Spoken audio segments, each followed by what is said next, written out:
Welcome to the December 19th Problem Gambling All Provider webinar. So you are all administratively muted during this call because we're recording it and we want to keep it as clean as possible.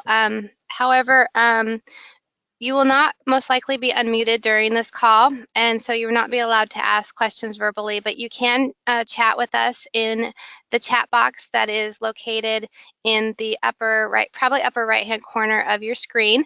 If you have questions, you can ask them there, or you can, and Roxanne is on the line with me today, and she will be answering those questions, or we'll be reading those questions to our presenters and then having them respond to them. So that is how we're going to go about answering the questions that you have today.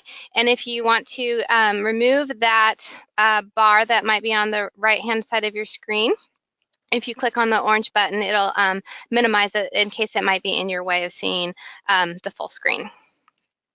So the agenda for today is welcome, which is what we're doing right now. Just in case you're new to this technology, we have a list of all the attendees. So we won't be doing a roll call. We will just download that list from our technology. When you signed in, you had to provide your name so we know who's in attendance today for the CUs that we'll be distributing later. We're going to have an update from the Oregon Lottery today. We're also going to talk about a workforce development advisory committee, and we're going to do some state updates.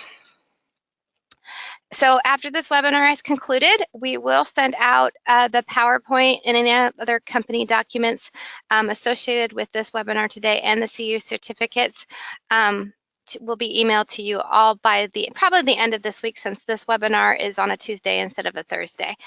And for those that aren't able to attend, maybe some of your coworkers will also be sending out a link to the PowerPoint and the recording of this webinar to everyone on our provider list. Okay, so we're going to start off by having a presentation by the Oregon Lottery. So we have Crystal Smith from the Oregon Lottery here today to share with us the updates for the coming months from the lottery. Crystal, are you there? Hi, everyone. Yes, I'm Crystal Smith. I'm the Corporate Social Responsibility Responsible Gambling Program Lead for the Oregon Lottery.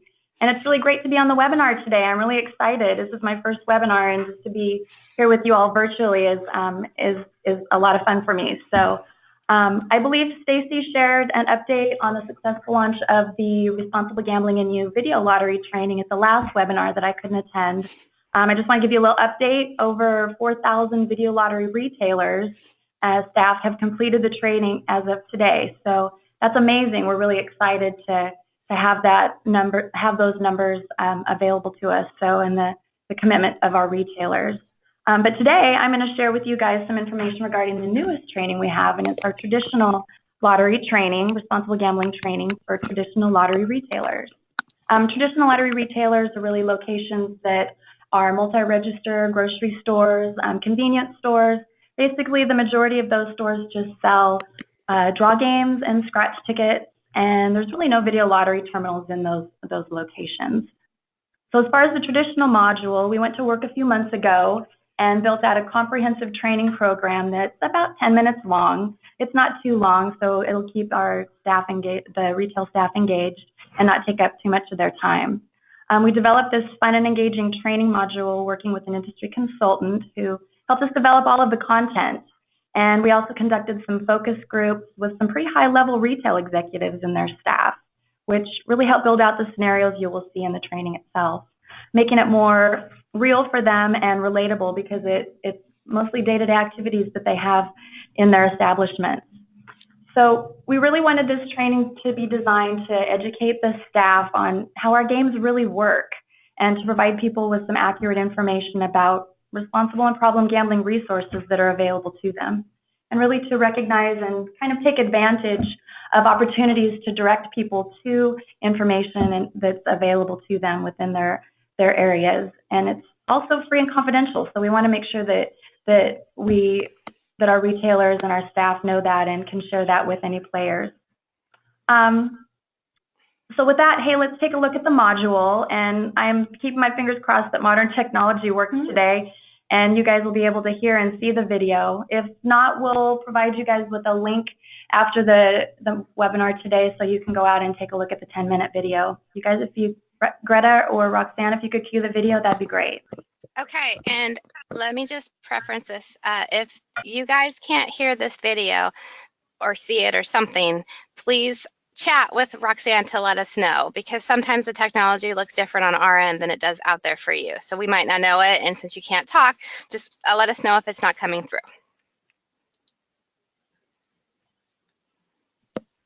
Welcome to Responsible Gambling and You, a short training program for people who sell direct input from retailers as well as experts in responsible gambling training. Can't hear it. Wondering what responsible gambling is to you and why it's important to your customers.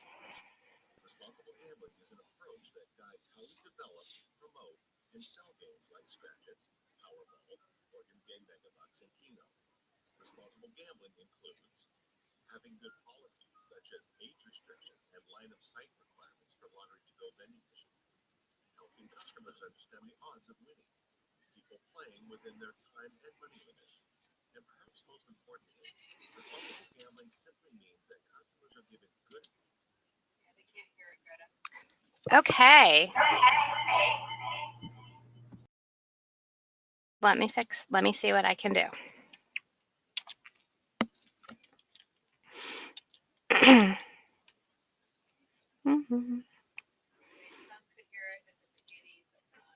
Okay, please hold. Oops, that's not what I wanted to do. Okay, do you see the screen? Okay, let me try it this way.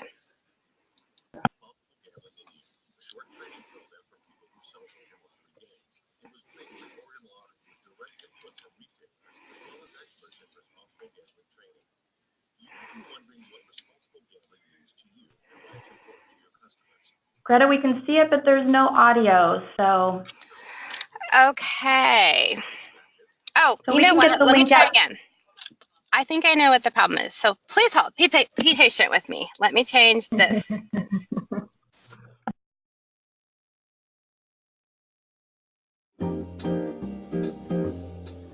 Welcome to Responsible Gambling and You, a short training program for people who sell Oregon Lottery games. It was created by Oregon Lottery with direct input from retailers as well as experts in responsible gambling training.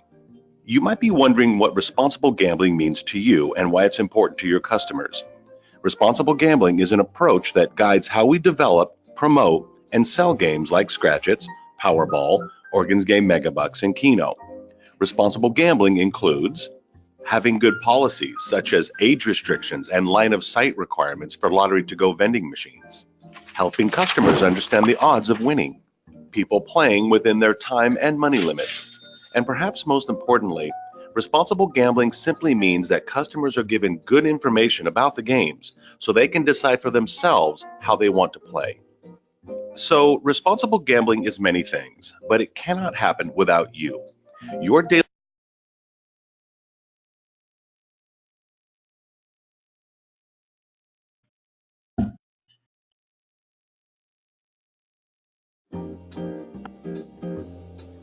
Welcome to Responsible Gambling and You, a short training program for people who sell Oregon Lottery games. It was created by Oregon Lottery with direct input from retailers as well as experts in responsible gambling training.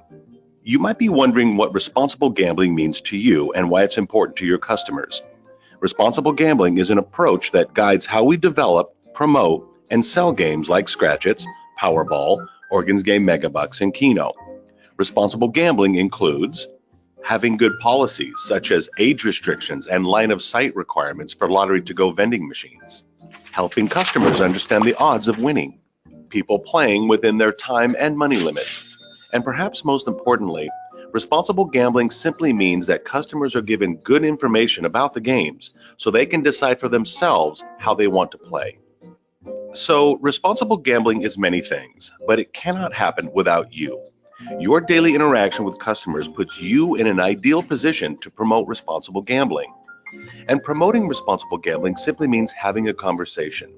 This conversation usually is a short and friendly one where you share some facts with customers to help them understand how the games work or answer their questions about where to get more information or help. We aren't asking you to be the lottery police. We are asking you to recognize conversation openings in the common situations you face when selling lottery games and to use the techniques we will cover in this course. What can retail staff actually do? This program addresses common situations most retail staff face and gives you techniques for having responsible gambling conversations. But before we look at these everyday situations, it's important to know what promoting responsible gambling is and is not. Promoting responsible gambling is having a conversation with customers, offering good information about the games, providing brochures about resources and help available for people who want to change how they gamble, a joint commitment you made with the Oregon Lottery. And remember, promoting responsible gambling is always a conversation and never a confrontation. Promoting responsible gambling is not counseling people, singling out customers as having gambling problems, intervening, convincing customers to change how they gamble, arguing or confronting. There are 6 things every retailer needs to know to promote responsible gambling. Let's take a look at the following. 6. Age verification. Lottery games cannot be sold to anyone under the age of 18.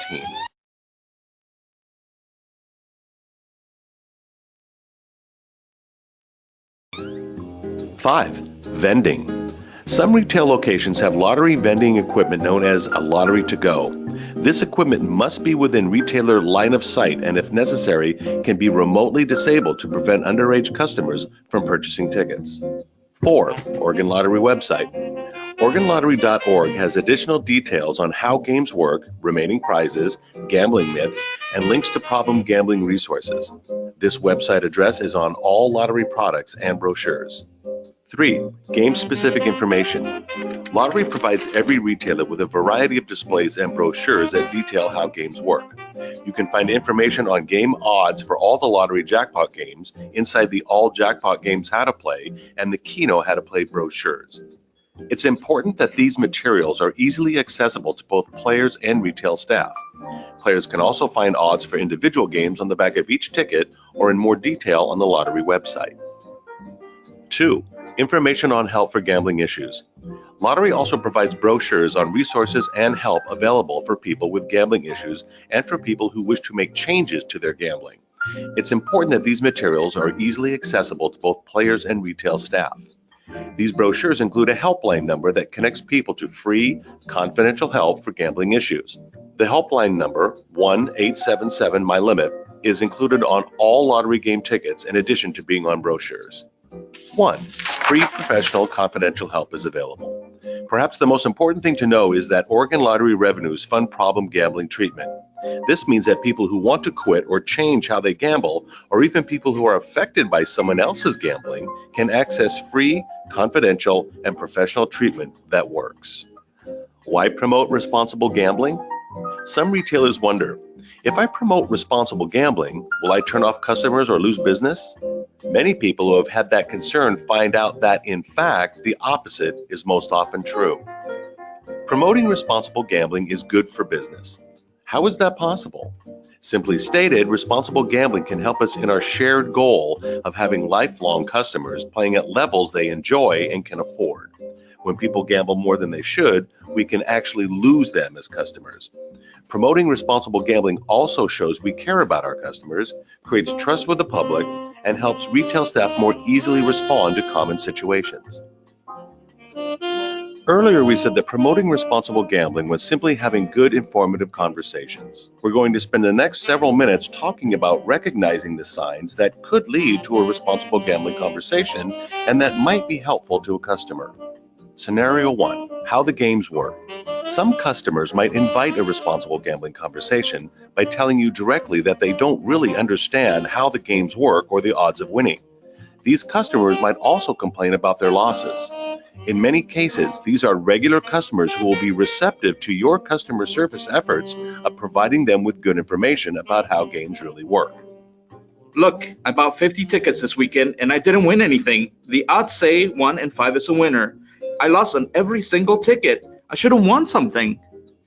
Scenario 2, the chasing customer. A customer who is chasing is usually trying to win back their losses. Sometimes they stay in a retail location and continue purchasing tickets, believing they are bound to hit big if they just keep on playing or that they are due to hit. This is especially true of instant gratification games like Scratch It and Keno. These customers sometimes impact the store by creating lines or frustrating other customers. Customers who are chasing might create an opening for a responsible gambling conversation by indirectly telling you they don't understand the odds of winning. Oh, the Keno 8 spot hasn't hit in a while. It's due to hit. It's only $1 per game, so if I keep playing, I'm bound to hit it and win back much more than I spent. Scenario 3, the customer who asks for help. A very clear sign that someone is inviting a responsible gambling conversation is when they directly ask for help, either for themselves or for a family member. Hi there. I was hoping you could help me out. I was wondering if you could stop selling tickets to my mom. She's in here every day. See, here's her picture. I think you recognize her, right? We can't afford the amount she spends here. My dad has been living on macaroni and cheese for a month now because she's spending everything on Keno. You need to ban her from playing. Before we look at how to respond to the scenarios you just saw, let's look at some tips that can help guide you when these situations come up. The goal is to be able to offer information to the customer without creating an awkward situation for you, them, or other customers. Often you will have a responsible gambling conversation while doing other things or with other customers nearby.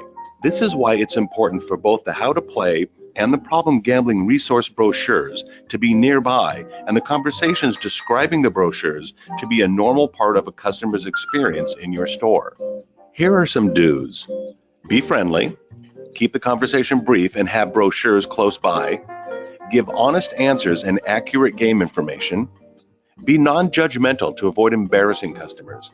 Ask if you can offer them information or a brochure that has helped others with the same questions they have. If they say yes, simply provide it along with any other items they may have purchased. And some don'ts. Do not judge, argue, or try to convince the customer. Do not diagnose them. This means do not tell them they have a gambling problem. Only the customer can decide this. Do not get overly involved or take things personally. Do not engage with the customer if you feel threatened or believe the situation will escalate. Let's return to those scenarios and demonstrate responses using these tips. Scenario 1, how the games work. Yes, sometimes customers wonder why they aren't winning more when they buy several tickets. Can I give you some more information about how these games work? When the odds are listed as 1 in 5 on a scratch ticket, it means for all the tickets produced for the game, and that can be millions. It's explained in detail on the lottery website if you'd like to go take a look. Scenario 2, the chasing customer. Yes, a lot of customers like to play the 8 spot and try for the big jackpot. When the jackpot hits, it's completely random. No one can predict when that will happen. Would you like to see some information on how the jackpot works? Scenario 3, the customer who asks for help. I really don't have the authority to bar anyone, but I would like to help you. Can I tell you about services that have helped other people with your question? They could be right for your family.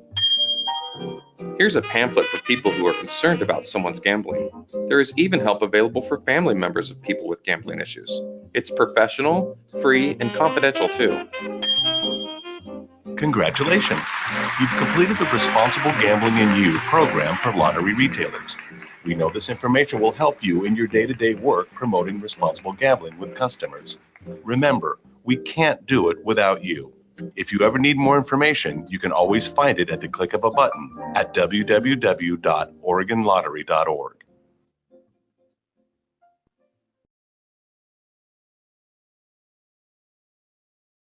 Great. Thanks everyone and bearing with us while we worked through some of the technology issues. I'm so glad that the video actually was able to play and you guys got to see that. We can still send you a link too if you'd like to see it again. Just let us know in the comments and we'll be glad to send that link to you. We hope you liked it, and we really feel that it's exciting for our retailers to be able to have this training available to them and giving them the tools that they need for their staff. Just moving on in the PowerPoint presentation, as far as the launch plan, we actually piloted this program back in October with one of our convenience store locations, Jackson's. So far, over 392 employees at 52 Jackson's locations have been trained in a short period of time. It was only a 30-day pilot, so it was a really successful opportunity for them to get their staff trained and get as many individuals as we could trained. That is an average of about 7 employees per location, so that's a really good start.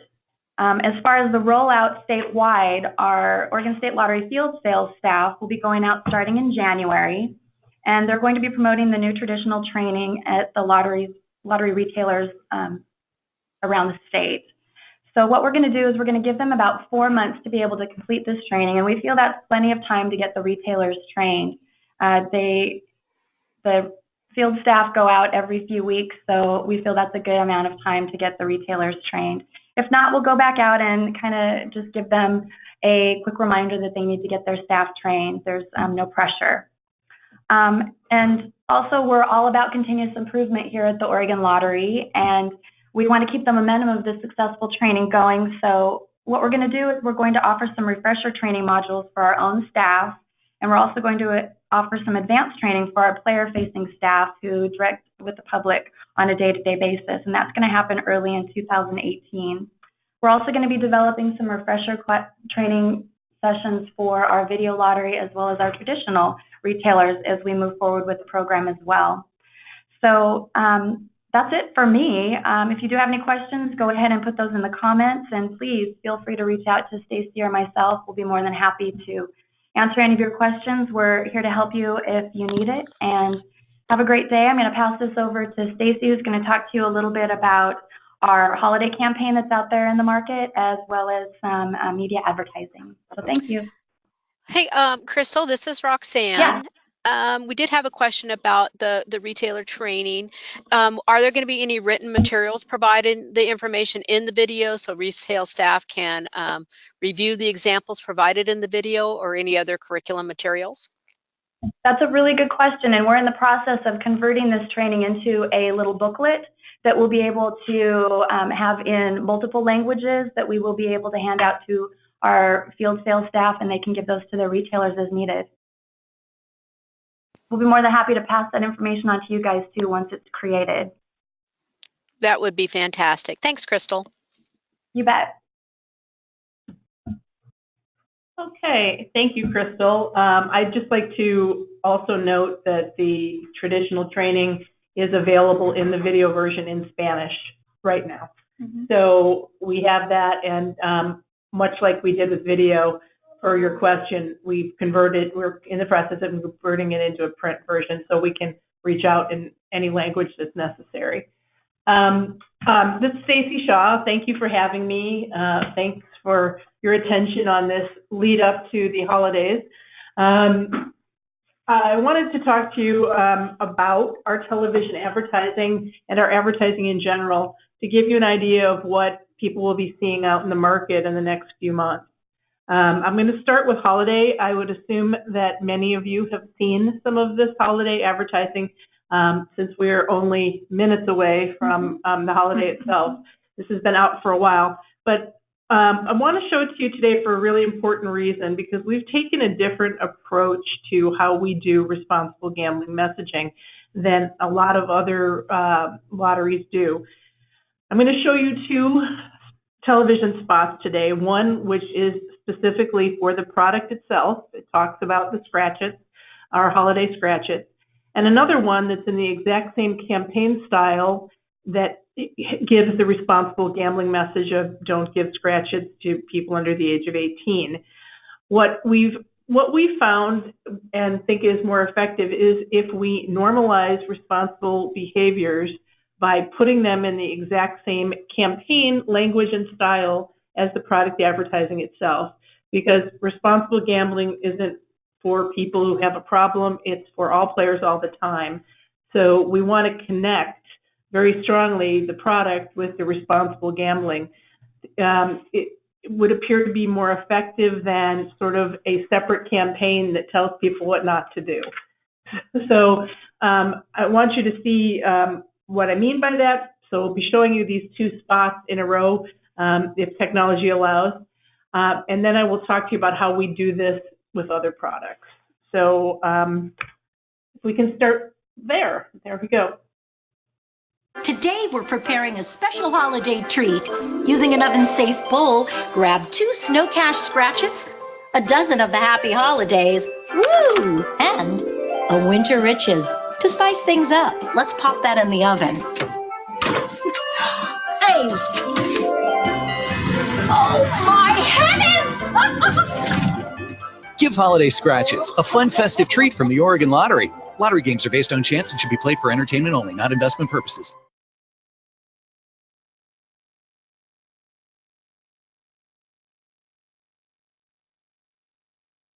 While you can whip up almost anything using Oregon Lottery holiday scratchets, they're not for those under 18. Give responsibly this holiday season. Lottery games are based on chance and should be played for entertainment only, not investment purposes.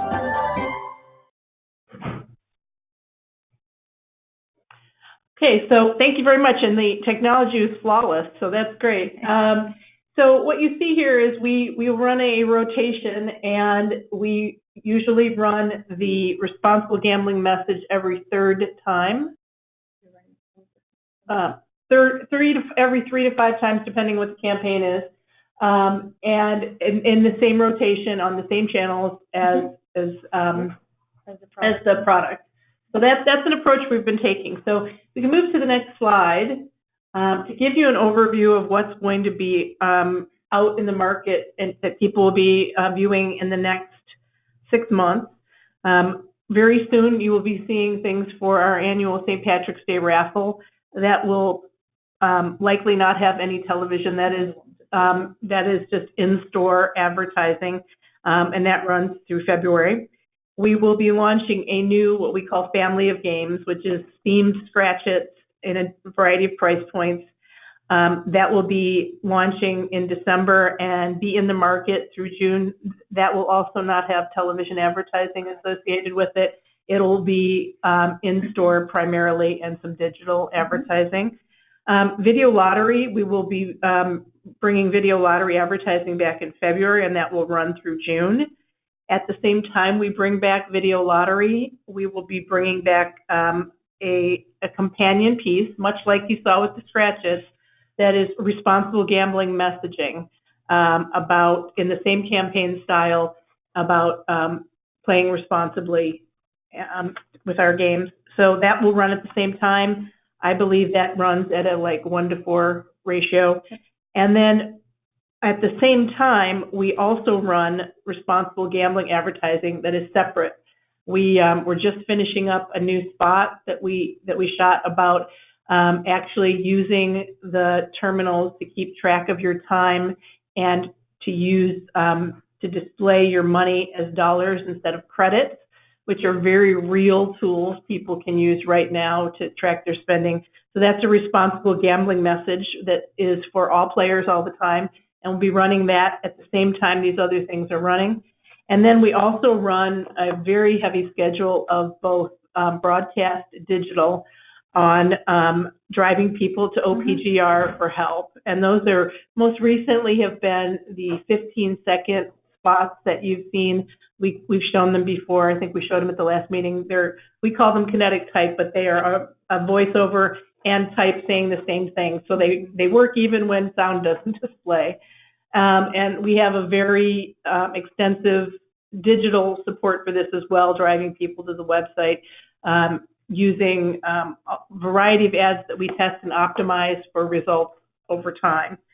So that is what's in the market right now. And I think we feel very good about the proportion of responsible and problem gambling resource awareness that is embedded in everything that we do.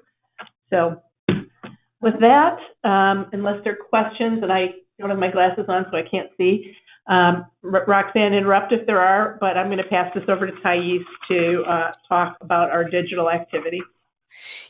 Yeah, hi, Stacy. There was a question about, can the providers use the link for the holiday ad for the under 18 on their Facebook? Yeah. Okay, so if we send you out the link, they can go ahead and utilize that? Yep, it's on our YouTube channel, so absolutely is out there for the public to see and use. So. Okay, wonderful. Thank you. Perfect. So I'm Thais Rodick. I'm going to have the last couple of slides just on an update on what we've been doing with our trigger campaign and clicks to the OPGR website. They've been pretty constant the last 3 months, September, October, November. I think that's since we've last updated. They're in the up 180,000 to 200,000 with Google SEM being the majority of it, but Facebook kind of starting to creep up there as well. And one of the things that Stacy was talking about with Signs campaign, the 15 seconds, because one of the reasons we moved to the 15 seconds videos is that we're able to play them on Facebook as a Facebook video, and we've seen that people are more prone to pay attention to those shorter videos than they are to the 30-second spots. So that's another kind of really great digital integration as people start splitting their time with screens a lot more towards digital assets. Is they might see it on TV, but they will also have a chance to see it on their Facebook feed, that same ad. So it increases impressions and overall awareness of the campaign. We continue to the next slide with our efforts in Spanish, and we have been doing the Pandora ads. So we've also done it geo-targeted to Oregon only, the same 30-second spots that we run on our Hispanic advertising radio stations. We're also running on Pandora and have seen pretty consistent numbers from those as well. And good to hear that they're referring people to the phone helpline.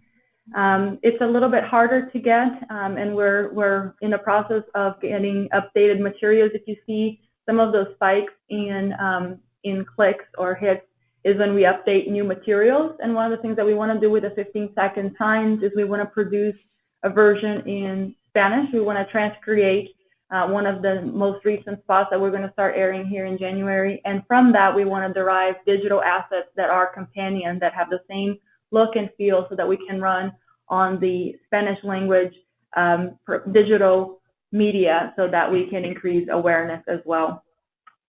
And on the next line, it talks about Game Talk, and speaking to that refresh in content, you will see there a spike in November, and that was due to an update to the assets, the digital assets that we run on Facebook and on Google that highlight Game Talk. So again, when we have an update in materials, it gets refreshed, people pay more attention, there's an increase in the clicks to the website. So it's definitely something that we watch out for, as we know that it has a positive impact on advertising awareness. So with that, we'll take some questions, thoughts, comments.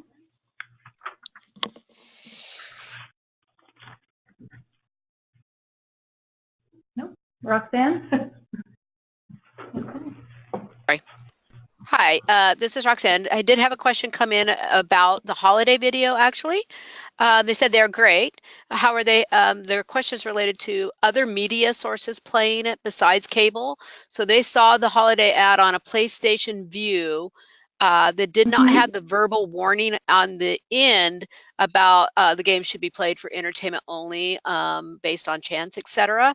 And so their question is that when it's going out on other venues, is there a requirement to have that verbal warning there? Yeah, so the same videos that we play on TV, we put them on digitally. What will happen sometimes with digital, if we don't have a disclaimer on a banner, is the disclaimer will be on the website. So sometimes when you get served a digital mobile ad, it's very small, it's 320 by 50 pixels, and there's not a place to have the disclaimer, but that digital banner will drive to the website, and the website will have the odds and disclaimer and all the required language. Okay, thank you. Yeah. Let's see. We did have a question about our pamphlets, etc., that we have available. Are they available in Spanish? And yes, they are available in Spanish. They're located on our Oregon PGS.org page for you to order from us, the materials. We'll send out a link to that as well afterwards to make sure everybody can get directly to that page. And then I do have a question about, someone was asking, what is Game Talk? So they must have missed that. So can you talk a little bit about Game Talk? Sure. Scam Talk is an online community for people with gambling issues, and it is sponsored by lotteries, primarily in Canada, but also Oregon, so that people who aren't ready to pick up the phone have a place to go and talk with other folks about their issues. They run moderated discussions. There are resources. There's a lot of tips on what to do instead of gambling, things of that nature. And we've struck a relationship with them because we wanted to provide tools for people wherever they are in the process. So we do a lot of work around responsible gambling, all players all the time. And then for people who aren't ready to pick up the phone or not interested in seeking treatment just yet, that they have a venue, somewhere to go to hear things, and then driving people to the available help. So we're trying to create a continuum for people, and GAM Talk's a piece of that puzzle at the moment. It also can be an anonymous, so you can go in and observe the chats and read the content without necessarily participating. So for some of the folks that are not ready to engage yet, it's a good observation to see, what are some of the patterns, what are some of the conversation that's happening, does that apply to me? So it's a good first step into looking more into your habits and behaviors and others who may share commonalities with you. Great, thank you. And at that's all the questions I currently have. Is there anything else quickly for the Oregon Lottery folks that you guys want to send in to me? We'll get that out to them if you have something to send in right now. We're available for questions all the time, so don't feel any pressure. Think about it. Well, we'll sign off. Thank you for having us, and safe and happy holidays to everyone. Thank you, Crystal, Stacy, and Thais. That was a great presentation today, and thank you for the participants and their patience with our technology. I think I kind of got it figured out now. Let me just hope that I can maintain this for our next webinar.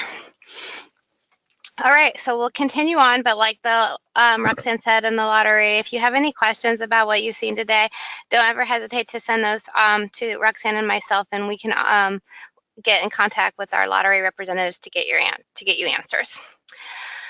Okay, so moving on. Now we're going to have a presentation by Jeff Murata, who is a consultant for our office, a contracted consultant at this time. He's been helping us with some of the projects that we've been doing on the treatment side since we've had a vacancy on the treatment side as far as staffing. So I have assigned him to do this aspect of this problem gambling workforce development planning project. And I apologize because I did review Jeff's slides, but what it should say is this is a problem gambling treatment workforce development planning project. He is going to be a consultant and facilitator of this workforce project specifically for treatment that he's going to talk about. This is one of the initiatives and activities that came out of our 5-year plan. And just for you on the prevention side that are on the call, Roxanne has been doing some aspects of a prevention workforce development planning project and will continue to do that. So this will be done on the treatment side and on the prevention side by Roxanne. And she'll follow a little bit different structure than Jeff may follow, but the end results will be recommendations back to our office. And she is going to be using her prevention advisory committee as the leads, but it is their responsibility on that as members on that committee to ensure that they're hearing the voice of the prevention field in general. And I know that Roxanne does a good job of making sure that occurs. So Jeff is going to talk about what's going to happen on the treatment side today because we're getting up and running. Roxanne has done a little bit in the past around this, and she'll talk more about what's going to happen on the prevention side in her upcoming prevention monthly meetings. So welcome, Jeff. Hey, thanks, Greta. Hello, everybody. So as Greta mentioned, we'll be talking about workforce development around problem gambling treatment. It's an exciting project, hopefully one that after you hear this presentation and think more about that, you'll be willing to get involved with. And we'll talk a little bit about how you can do that. So we're in a really fortunate position right now. There are funds that have been earmarked for the workforce development that are larger than they have been in kind of past years because we've been able to, Greta's kind of put aside some funds that have been saved through the vacant problem gambling treatment coordinator position. The majority of those are over with the Oregon Council on Problem Gambling. So there's some kind of added I think flexibility and opportunities to do workforce development stuff through that organization. So what we're looking at is taking a look at what our current situation is, not only our current workforce, but what it's the future needs of the workforce, and then to build a multi-year workforce development plan to help kind of, again, guide where we want to put those funds and our efforts. And go ahead and advance the slide. So the key components of the project, starting by defining the project, really kind of what the scope is, and as Greta mentioned, there's two concurrent planning efforts taking place, one on the treatment side, focusing on getting the problem gambling treatment workforce plan going, and then one on the prevention side. At some point, those plans will kind of come together. So for this one, with the problem gambling treatment project, we're looking at putting together a time-limited work group to focus on this. We're going to go out and collect data, and the data is going to be collected probably in a few different ways. There are some surveys that ACPO is looking at. We're trying to get some additional questions on that survey around problem gambling. We'll probably also administer a survey monkey or some other form of survey among our PGS problem gambling treatment workforce.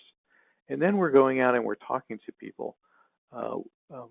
When we go, and currently Greta and I are going out and doing these technical assistance site visits with treatment programs, one of the things that we routinely ask when we're out there is around treatment and where people feel they can most benefit from different training experiences. So we're going out collecting data. We'll also be talking with the work group and other ideas on how we can go about doing that. And that's in order to identify gaps in our workforce, and also and needs that should be in there. From there, we'll look at creating some strategies, and the strategies will lead to a multi-year plan. And the plan, where it differs from the strategies, is it'll be it's more than just a strategic approach. It will be looking at when different activities might be rolled out. And the next slide.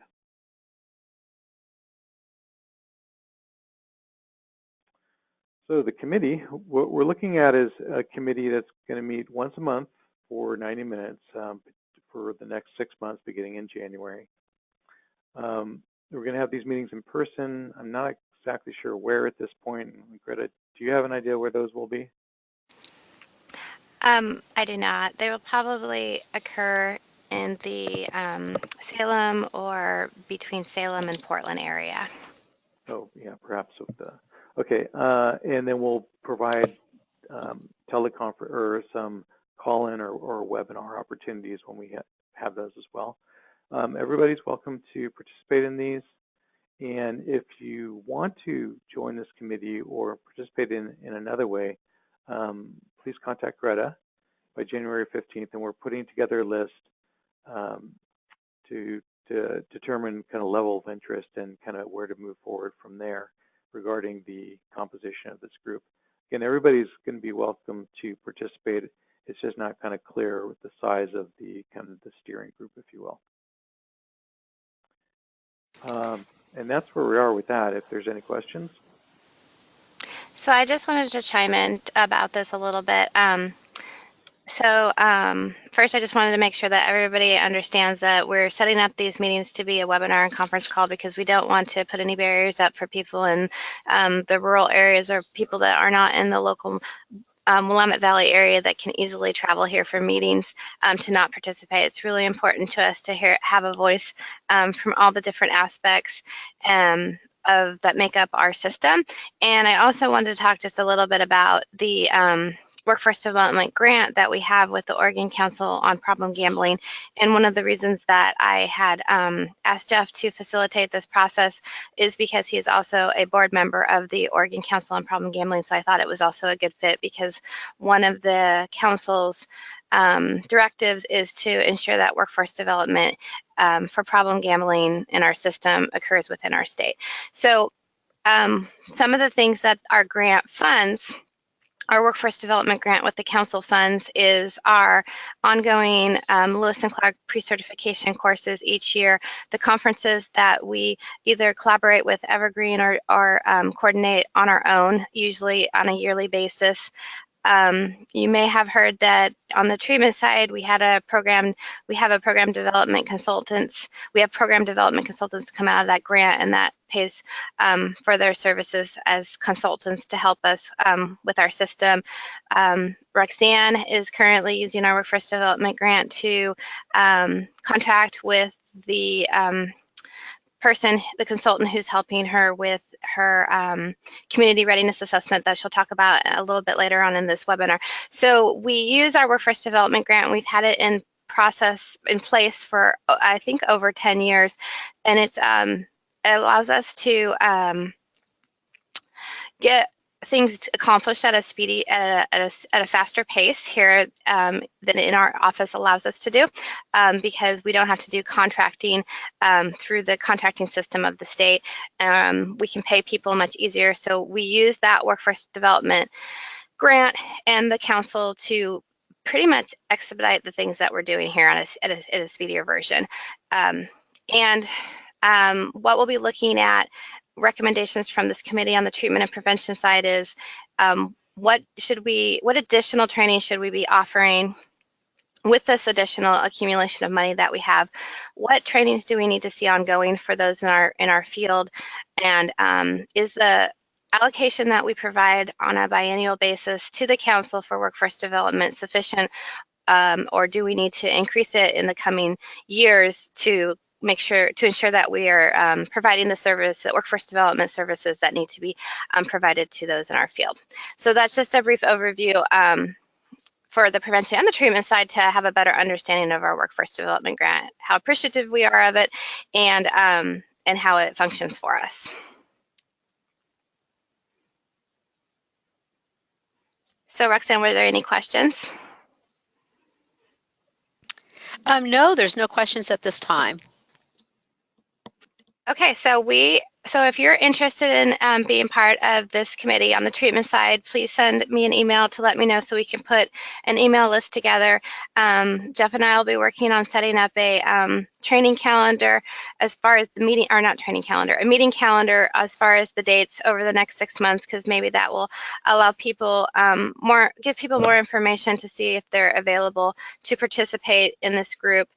And we'll also lay out some expectations of committee members so you have a better understanding of what you're volunteering for or what you might need to get permission to volunteer for. And we'll send all this information out as an email invite to the treatment providers in the next couple, probably by the end of this month. So you'll get this information for those that need more information, and also for those that aren't on the call today, to ensure that everyone's getting an invite to participate on this committee who are interested.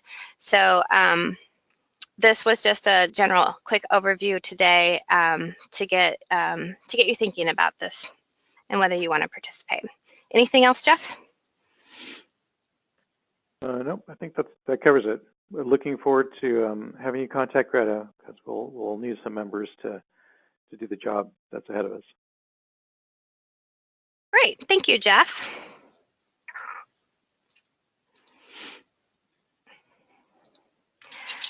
Okay, so now we're going to just move on to some general state updates from Roxanne and myself. So just once again, you probably saw the email that we here at the state office have a open position for a problem gambling treatment and recovery specialist. So this is the position that we haven't had over the past, I think, 3 years, which has caused the accumulation of our workforce development funds.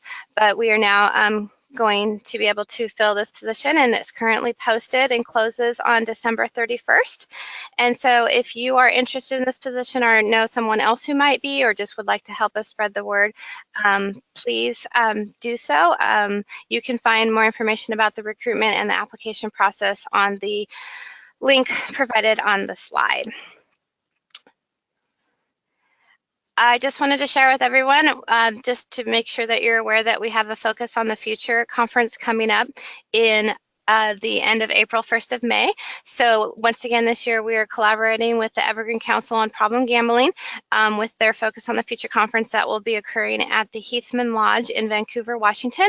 The dates of the conference are April 30th through May 3rd. So April 30th and May 1st will be pre-conference workshops, and May 2nd and 3rd, which is a Wednesday and Thursday, will be a general conference workshops.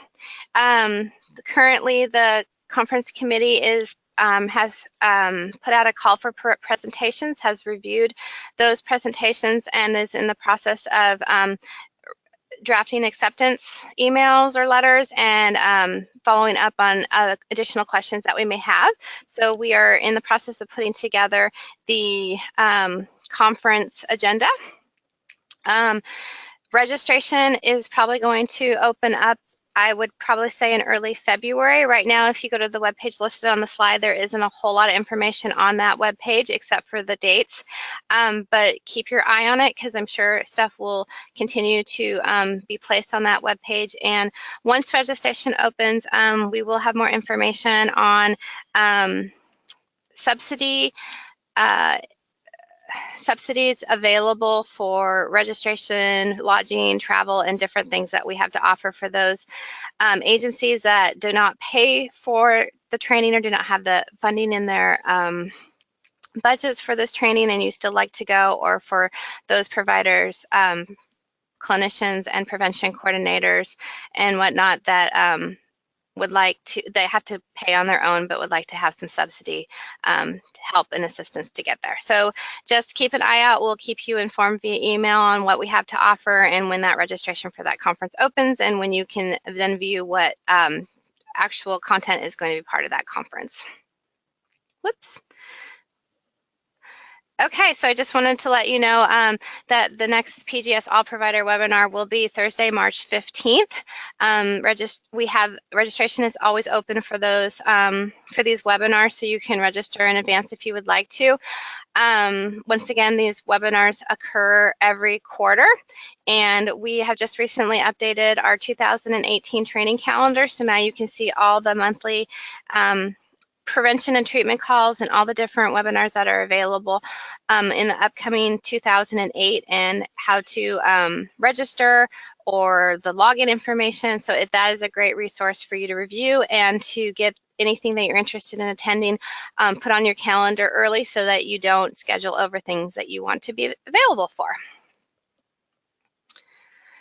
I just want to always put a call out to these online trainings that we have available for problem gambling. They're training for, they were training specifically made for clinicians and supervisors. There's 8 modules available.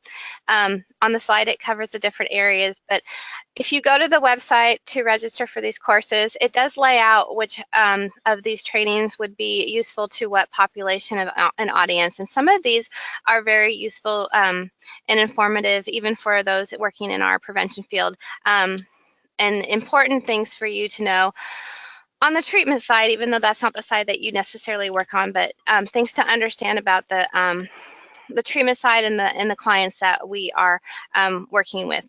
This is also a great, since all of these modules provide you with CEUs and they are free, it's also great for you to get your additional CEUs for your recertification for either your CGAC, your CADC, or your CPS. So please, share this with others in your organization that may be looking for free CEUs for their certification or recertification, as this is also a great opportunity to do cross-training within your agencies around problem gambling of those that work in the behavioral health field. And like I said, if you go to this, to the link on the slide, it will help you navigate which of these particular modules are right for which particular audiences. Also, I wanted to let you know that once again, the Lewis and Clark's pre-certification course is occurring. Part 2, which occurs every spring, is occurring on February 3rd and 4th and March 10 and 11 at Lewis and Clark in the Portland area. If you're interested in registering, there's the registration link on the slide. The cost is $195 and includes 30 of the CEUs, 30 CEUs. And if you are interested in getting your Certified Gambling Addictions Counselor, CGAC, credentialing, that does require 60 CEUs, and this is half of them in the categories that are required for certification. We also, this is part 2. You don't necessarily have to take part 1 before part 2. Part 1 is offered in the fall each year. So we don't like to hinder people from getting started who need to get started. So if you want to take part 2 before part 1, that is doable and acceptable. But if you can wait for the part 1, that's advisable. So we also just want to ensure that even though this is a pre-certification for addiction counselors for gambling, we also get a lot of prevention people that have attended this pre-certification course, as just to get some more awareness about what is this problem gambling system that we work in outside of the prevention side. What does the treatment side look like, and how does the information that you gather on the treatment side help you do your work on the prevention side? So it's encouraged that both clinicians and prevention specialists could attend this training if they so chose. Just wanted to do another reminder to let you know that we have some new helpline services, one of them being the motivational text messaging program. So this is a text messaging program where you can receive text messages from a service that we have purchased. Messages will go out to anybody who signs up, and you can get them specifically that come to you, like for those that are the gambler or for those that are family members of a gambler. There are customized text messages for those two populations, and they're available in English and in Spanish. So if you sign up for this service, which you sign up through the helpline, you get 1 to 2 texts a week for 3 months. When a person calls our helpline now, all callers are offered this service, but this service actually started back in July of 2017. So we want you to consider the current clients that you have now that may have contacted the helpline or come to you directly prior to July 2017 to offer them the service. If you want more information about it, you can always contact the helpline directly and ask Maggie or Miranda about the service, or you can also consider signing up yourself as a prevention specialist or a clinician so that you can better understand the service and then promote it to your clients or to the community in general. So I just wanted you to be aware of that service again. I know we talked about it in the past, but I just wanted to bring it up again as something new that's available. Also wanted to let you know that we have a new OPGR Facebook page where this service is being facilitated and coordinated by the helpline staff, Miranda at the helpline staff, and we have new information that posts at least, I believe it is twice a month.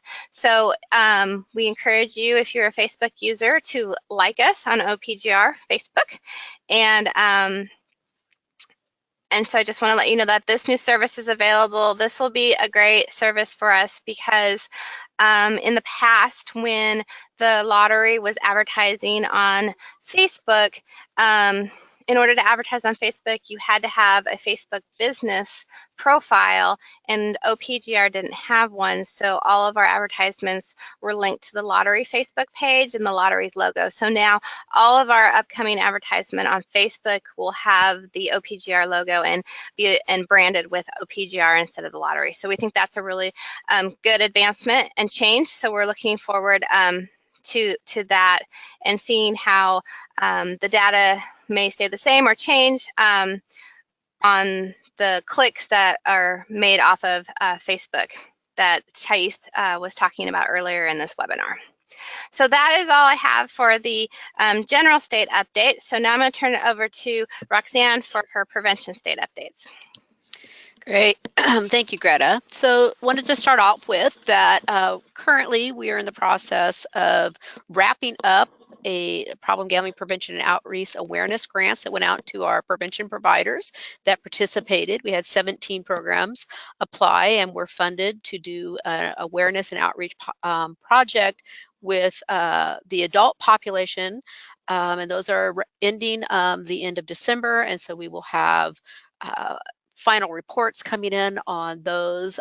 We may have a couple of extensions, but for the most part, we should have the final reports and be able to share those with you in March at the next all provider. Some results from that. We just rolled out a new reporting system that tracks our prevention providers' progress toward their goals from their biennial implementation plan. We had to make a switch and do some modifications kind of midstream. And so a big shout out to our prevention providers for being flexible and moving with the new reporting system. And hopefully we'll have some good results from that here that we can also share in the future once we work out our kinks. And then one of the things that, it kind of ties back to what Jeff and Greta were talking about earlier around workforce development is that problem gambling prevention is also developing a prevention coordinator training series. So this would be a series of trainings that our providers would take. Both our new providers and any existing providers who might need some additional coursework that they might not have had in the past will be able to take these training series. We're working on developing these primarily to be an online training so that we can remove any access to the barriers that would happen for people to attend in-person trainings, and then no matter where you are when you start, you would be able to get some information in a quick way.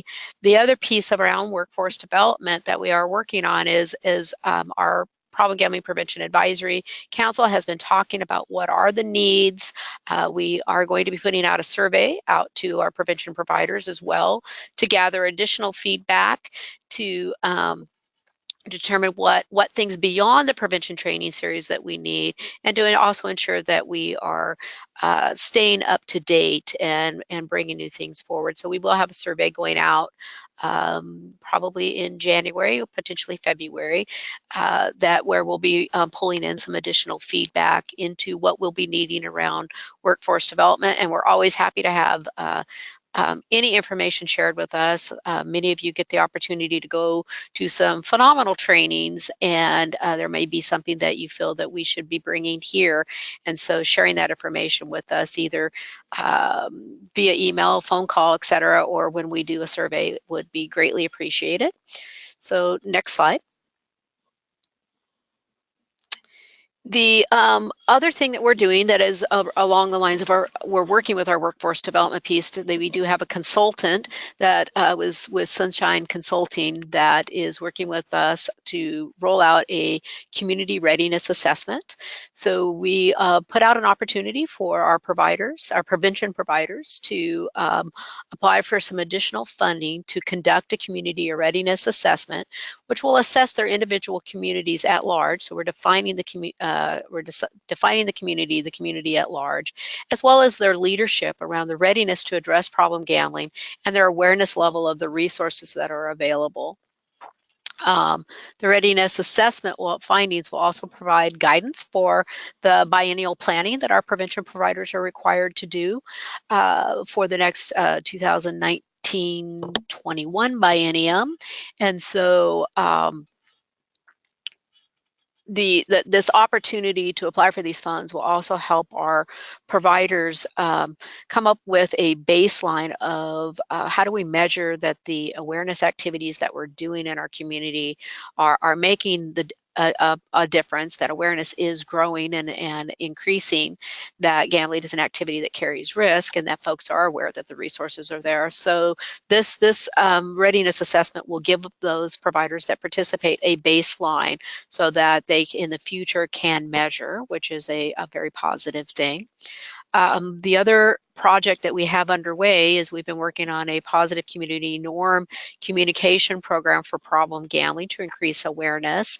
And we're looking at having those tools that will be created in that project through our work with Montana State University will crosswalk back to the readiness level scores, and those tools will be ready in spring of 2019. So these two projects will kind of dovetail together at the end, and the information that's gathered from the readiness assessment will also tie back to the communication tools that providers will have at their fingertips that they'll be able to utilize. So we're excited about that it's all kind of coming together.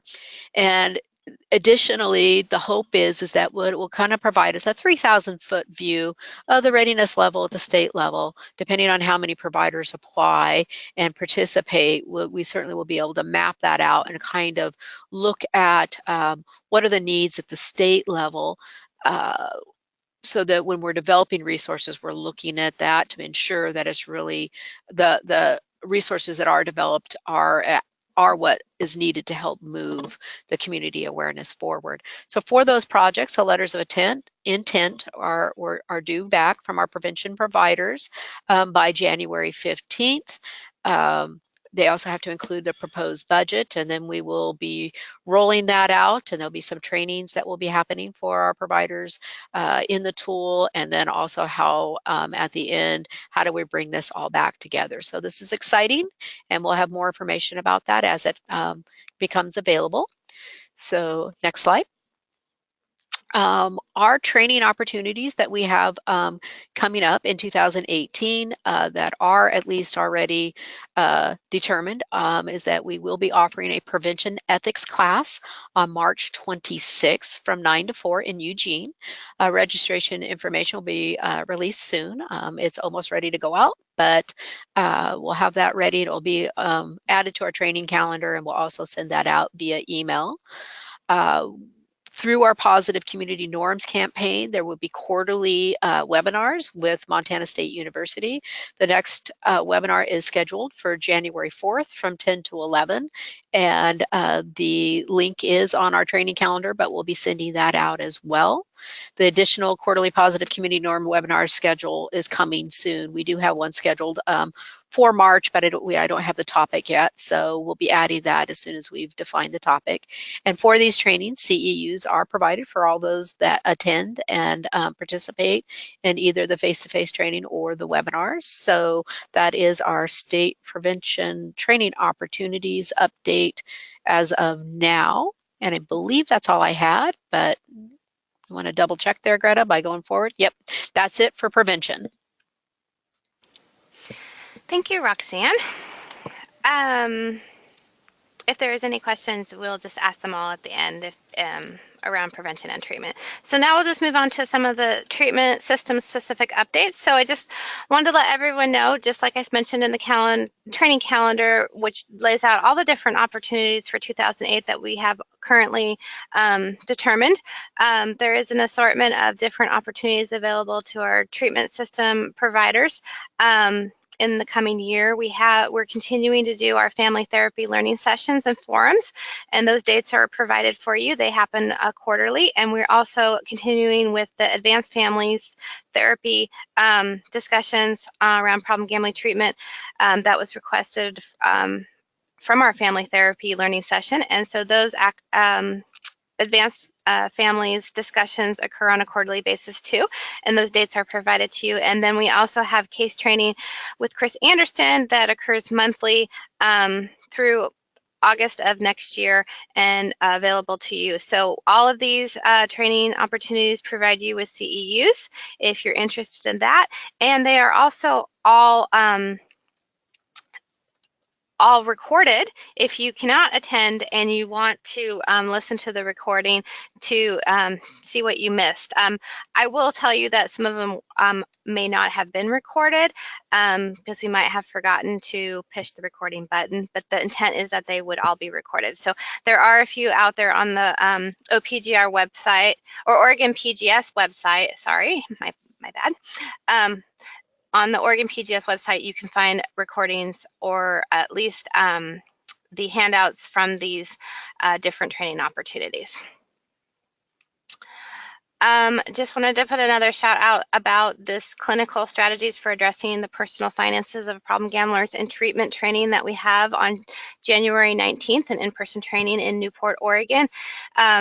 There is no cost associated with this, but registration is required and there is a limited space. So if you are interested, I would highly recommend that you do register in the very near future. Although registration doesn't close until January 12th, I cannot guarantee you that there will be space available till January 12th.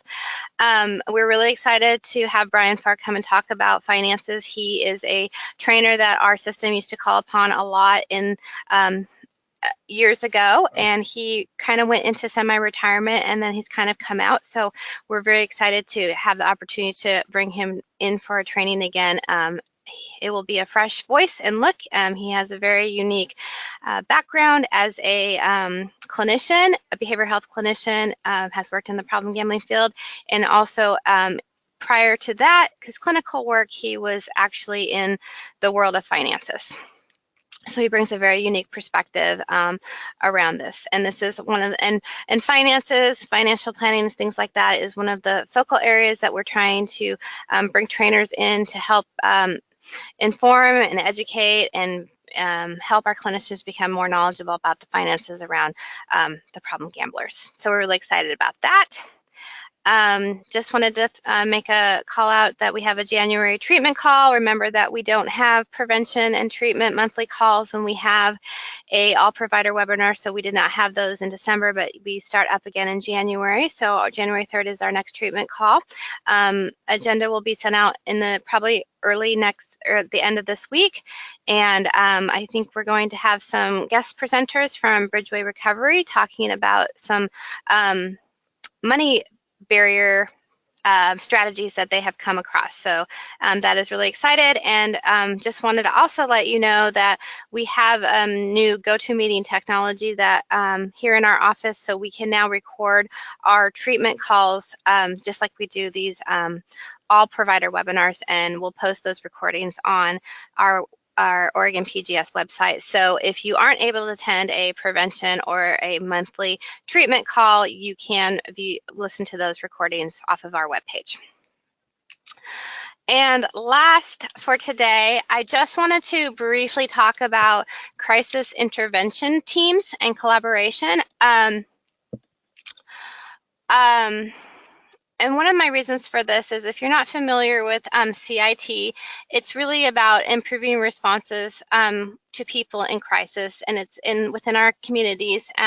It is done through collaboration with local law enforcement, first responders, behavioral health, and it's about providing better training to those that are police and first responders, better training to our behavioral health staff, participation of our family and consumer advocates, and creating a really good crisis system within our different counties. I don't know a whole lot about CIT, but I wanted to share with you the CIT program coordinator information that I received through a newsletter, letting you know who the coordinators of CIT are in your communities. Many times,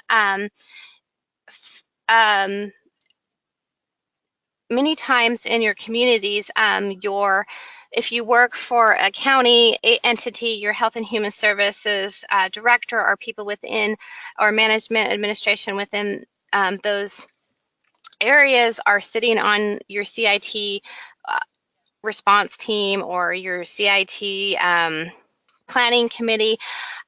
When Jeff Murata and I were out doing a technical assistance visit, and this is one of the reasons I bring this up, is just as another resource. It's really for you to determine how can you integrate yourself into these services that are happening in your community. But when we were out in Lincoln County doing a TA visit, we learned that the behavioral health director of their Health and Human Services was on the CIT planning committee, and they were doing CIT trainings in their community with their local law enforcement. And because she was on that committee, she recommended that their problem gambling services manager go and do a short presentation about problem gambling to the local law enforcement. So that was just a really great opportunity to integrate into something existing that's happening in your community, to provide a short presentation and information on problem gambling to your first responders who may not be aware of it. And you know, it may seem that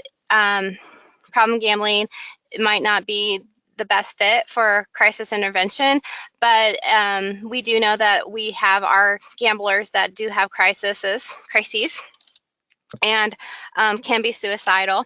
And it's really important that those first responders have an understanding of our clientele. So I'm just throwing this out as a resource. I'm not telling you or requesting that you do anything with it. I just wanted you to become aware that this is a program that is occurring. This is an up and coming kind of the hot topic program in the communities. And it just might be an area for you to outreach to ensure that those that are working on these planning committees and on these crisis teams are familiar with our clientele, the gamblers. So that is the end of my presentation.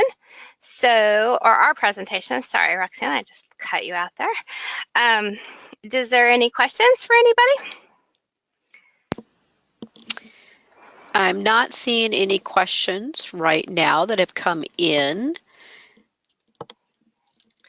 So if you notice from our agenda, we did not fill up our whole 90 minutes today. So that is why we are done early.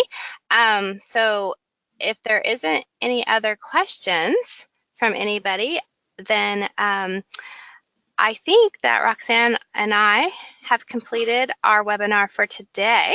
Roxanne, what do you think? Anything else pop in mind? Nope. I'm good with being done.